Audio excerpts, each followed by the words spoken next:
कहानी उन आम घरों की है जहां खाने वाले तो कई, लेकिन कमाने वाला एक मर्द ही होता है। बावजूद इसके उससे उम्मीदें कम नहीं होती।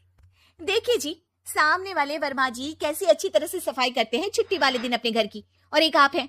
अरे यार, उनके पास कार है, ऑफिस पास में है और हफ्ते में 2 दिन की छुट्टी होती है, तो फर्क तो पड़ता है ना। मेरी तो शादी ही गलत हो गई। अरे कोई मस्त लड़का मिलता, कमाता भी घुमाता भी, घर के कामों में भी मदद करता, लेकिन नहीं जी, हमारे वाले को तो कमाने से फुर्सत ही नहीं, और कमाई भी ऐसी कि कोई जरूरत पूरी ही नहीं हो रही है। सुनील बेचारा शीना को देखकर सोचता है कि शीना सही कह रही है। देखने में सुंदर है, घर का सारा काम कर लेती है, उसे तो कोई भी अच्छा लड़का मिल सकता था। क्या सोच रहे हैं? भागने का इरादा तो नहीं है? अरे नहीं मेरी प्यारी बीबी, मैं तो नहीं, पर डर है कि तुम नहीं कहीं भाग जाओ मुझे छोड़कर। शीला सुनील के मुंह से प्यार भरी बात सुनकर मुस्कुराती है। आप भी ना। सुनील एक दिन ऑफिस से घर आता है कि तभी शीना कहती है, सुनिए जी, वो मेरी सहेली आई थी, सारा दिन वो लोग यहीं थे, अब जा रही थी तो मैंने कहा नहीं नहीं, मेरे पति छोड़ आएंगे ना तुम्हें, तो रोक लिया मैंने।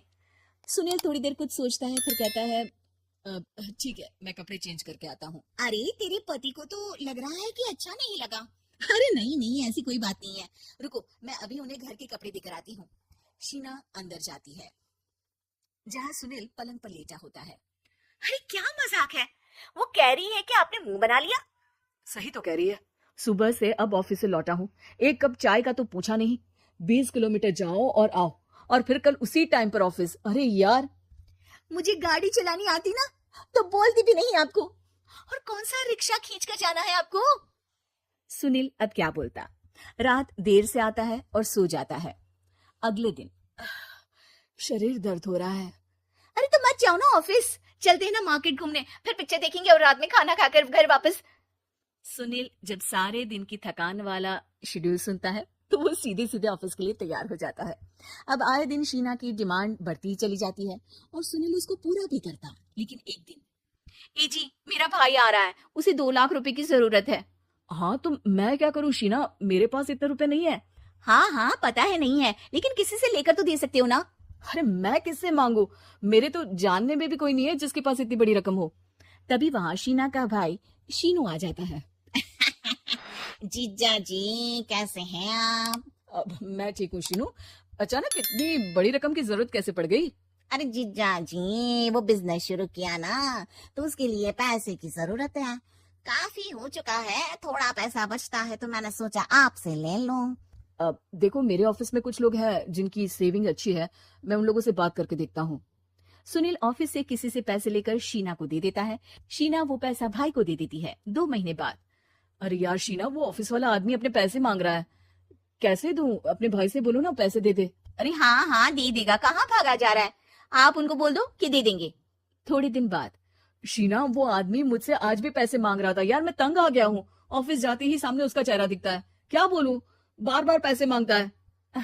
अच्छा मैं शीनू को फोन लगाती हूँ, बात करके देखती हूँ। शीना भाई को फोन करती है लेकिन वो फोन उठाता ही नहीं। लगता है भाई कहीं ऐसी जगह है जहाँ नेटवर्क की समस्या होगी। सुनील अगले दिन दोपहर को ही घर आ जाता है। उसका चेहरा उतरा और परेशान सा होता है, वो रोने लगता है। अरे क्या हुआ जी, आप इतना परेशान क्यों हैं? सब ठीक तो है ना? अरे नहीं शीना, कुछ ठीक नहीं है, मैं ठीक नहीं हूँ। तुम्हारे भाई के लिए मैंने जो पैसे लिए थे, उस आदमी ने आज भरे ऑफिस में सबके सामने मेरी बेइज्जती कर दी। सबके सामने आज मैं कर्जदार बनकर खड़ा था। मैंने हर वो प्रयास किया घर चलाने के लिए जो मैं कर सकता था, लेकिन अब नहीं होगा। वो फिर रोने लगता है। अरे आप तो औरतों की तरह रो रहे हैं, मर्द हैं आप। क्यों?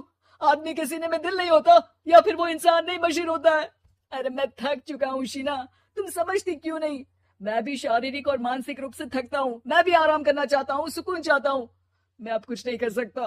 कुछ नहीं। वो बैठ जाता है। शीना पति को हैरान परेशान देखकर चुप हो जाती है। अगले दिन, सुनिए, ये लीजिए 2 लाख रुपए, उस आदमी को दे दीजिए और बोल दीजिए कि आज की बात किसी को पैसे के लिए बेइज्जत ना करे। सुनील पैसे देखकर राहत की सांस लेता है। अरे शीना, तुमने तो मेरा बहुत बड़ा काम कर दिया, अब मैं शान से ऑफिस जा सकता हूँ, लेकिन ये पैसे आए कहाँ से? ये पैसे मैंने अपने गहनों को गिरवी रखकर लिया है। तुम ठीक रहो, निश्चिंत रहो, मैं बस यही चाहती हूँ। मुझे माफ करना, पर अब मैं समझ चुकी हूँ कि मर्द को भी दर्द होता है।